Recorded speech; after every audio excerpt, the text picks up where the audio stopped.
बहुत पुरानी बात है। मुग़ल बादशाह का दिल्ली में दरबार लगा था और हिंदुस्तान के दूर दूर के राजा महाराजा दरबार में हाजिर थे। उसी दौरान मुग़ल बादशाह ने अहंकार भरे स्वर में कहा, है कोई हमसे बहादुर इस दुनिया में। सभा में सन्नाटा सा पसर गया। कुछ देर बाद बादशाह ने फिर वही दोहराया। तीसरी बार फिर उसने खुशी से चिल्लाकर कहा, है कोई हमसे बहादुर जो हिंदुस्तान पर सल्तनत कायम कर सके। तभी सभा की खामोशी को तोड़ती एक बुलंद शेर सी दहाड़ गूंजी तो सबका ध्यान उस शख्स की ओर गया। वे जोधपुर के महाराजा राव रिडमल थे। रिडमल जी ने कहा, मुग़लों में बहादुरी नहीं कुटिलता है। सबसे बहादुर तो राजपूत हैं दुनिया में। मुग़लों ने राजपूतों को आपस में लड़वाकर हिंदुस्तान पर राज किया है। कभी सिसोदिया राणा वंश को कछावा जयपुर से तो कभी राठौरों को दूसरे राजपूतों से लड़ाया। यह सुनकर बादशाह का मुंह उतर गया।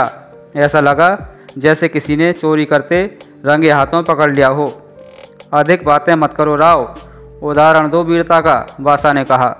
रिडमल ने कहा, क्या किसी कौम में देखा है किसी को सिर कटने के बाद भी लड़ते हुए।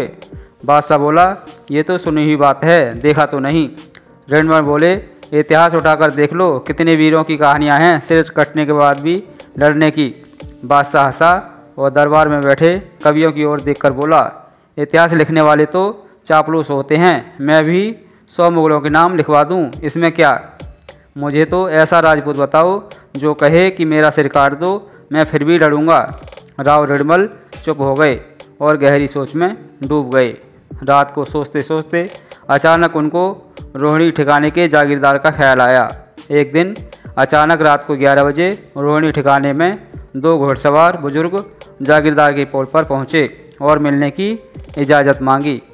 ठाकुर साहब काफ़ी वृद्ध अवस्था में थे, फिर भी उठकर मेहमान की आवभगत के लिए बाहर पोल पर आए।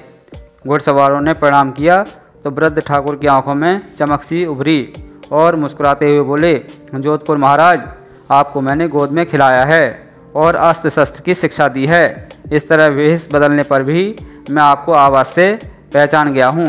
आप अंदर पधारो, मैं आपकी रियासत का छोटा सा जागीरदार हूँ। मुझे ही बुलवा लिया होता, आपने क्यों कष्ट किया। राव रिडमल ने उनको झुककर प्रणाम किया और बादशाह के दरबार की पूरी कहानी सुना दी। अब आप यही बताएं कि जीवित योद्धा का कैसे पता चले कि ये लड़ाई वह सिर कटने के बाद भी लड़ेगा। रोहिणी जागीरदार बोले, बस इतनी सी बात। मेरे दोनों बच्चे सिर कटने के बाद भी लड़ेंगे। आप दोनों को ले जाओ दिल्ली दरबार में, ये आपकी और राजपूतों की लाज जरूर रखेंगे। राव रिडमल को घोर आश्चर्य हुआ कि एक पिता को कितना विश्वास है अपने बच्चों पर। मान गए राजपूती धर्म को। सुबह दोनों बच्चे अपने अपने घोड़ों के साथ तैयार थे। उसी समय ठाकुर साहब ने कहा, महाराज थोड़ा रुकिए, मैं एक बार इनकी माँ से भी कुछ चर्चा कर लूँ इस बारे में। राव रिडमल ने सोचा, आखिर पिता का हृदय है, कैसे मानेगा अपने दोनों जवान बच्चों के सिर कटवाने को। एक बार रिडमल ने सोचा कि मुझे दोनों बच्चों को यहीं छोड़कर चले जाना चाहिए। ठाकुर साहब ने ठाकुरानी जी से कहा, आपके दोनों बच्चों को दिल्ली मुग़ल बादशाह के दरबार में भेज रहा हूँ सिर कटवाने को। दोनों में से कौन सा सिर कटने के बाद भी लड़ सकता है। आप माँ हो, आपको ज़्यादा पता होगा।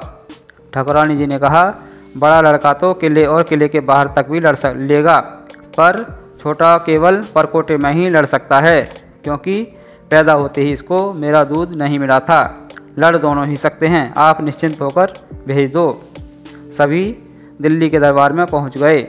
वहां कुछ विशेष भीड़ थी और हजारों लोग उनको देखने को जमा थे।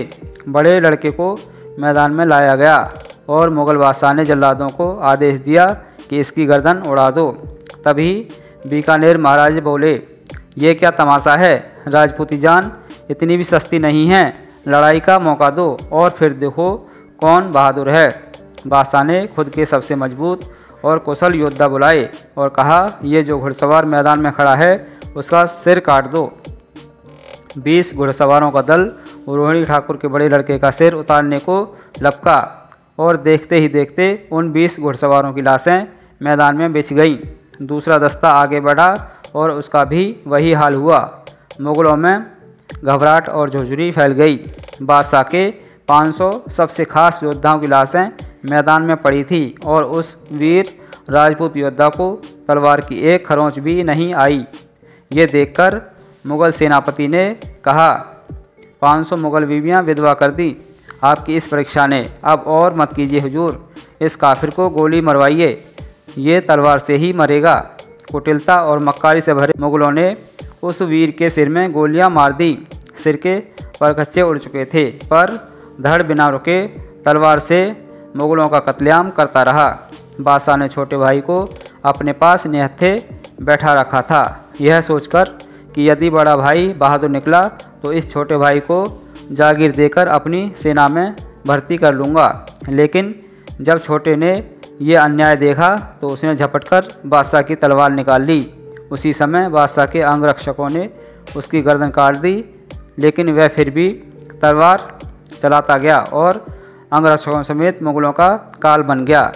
बादशाह भागकर कमरे में छुप गया और बाहर मैदान में बड़े भाई और अंदर परकोटे में छोटे भाई का पराक्रम कोहराम मचाता रहा। हजारों की संख्या में मुग़ल हताहत हो चुके थे और आगे का कुछ पता नहीं था। तभी बादशाह ने चिल्लाकर कहा, अरे कोई रोको इनको।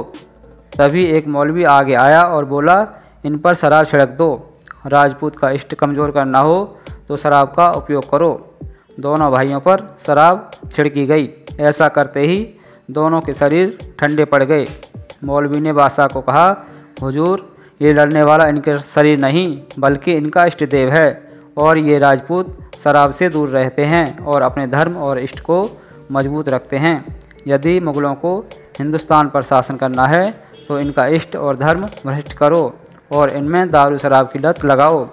यदि मुग़लों में से ये कमियां हटा दें तो मुग़ल भी मजबूत बन जाएंगे।